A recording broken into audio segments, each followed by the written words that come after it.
Que répondez-vous aux personnes qui disent avoir le bras aimanté suite au vaccin?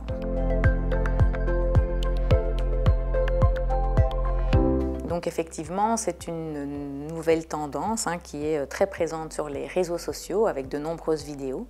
Alors, ce qu'il faut savoir, c'est qu'il n'y a pas de substance aimantée qui soit introduite via le vaccin, quel qu'il soit. Alors, voilà, est-ce que certains s'amusent entre guillemets à coller des choses, ou bien est-ce qu'il y a simplement en fonction peut-être de la transpiration, d'une petite réaction inflammatoire qui ferait que la peau serait peut-être un peu plus réactive, le fait qu'on puisse coller.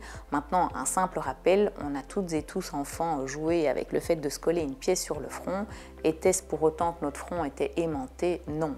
Donc voilà, je crois qu'on peut vraiment mettre ça dans la catégorie rumeur, mais c'est une rumeur qui prend de l'ampleur au point que même les hautes autorités des maladies infectieuses américaines ont carrément publié également des informations à ce niveau-là pour dire que non, on ne devient pas aimanté après la vaccination.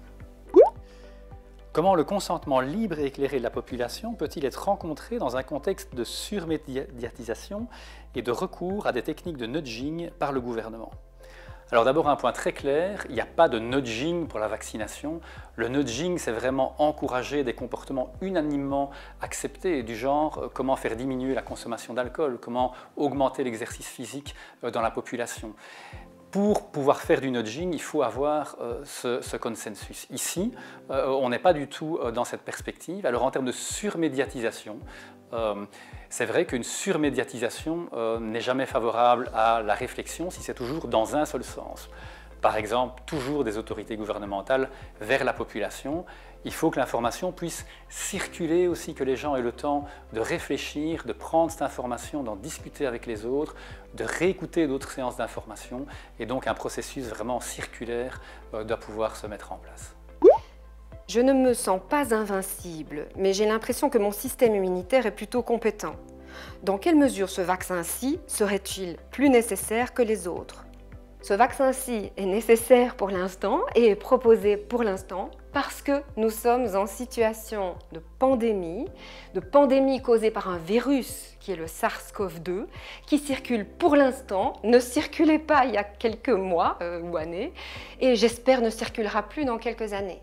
La raison pour laquelle il faut donc se faire vacciner contre le virus SARS-CoV-2 pour l'instant, c'est parce que le virus circule de manière pandémique.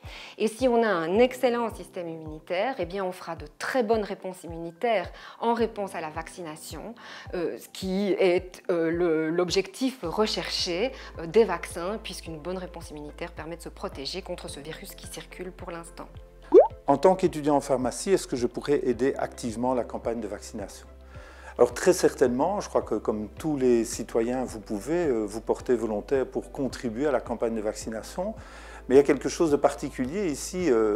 Il faut savoir que dans la population, les données montrent que le personnel soignant jouit d'une très très grande crédibilité et la population considère nos médecins, nos pharmaciens, nos dentistes, nos étudiants de manière générale dans les secteurs de santé comme très compétents et très crédibles.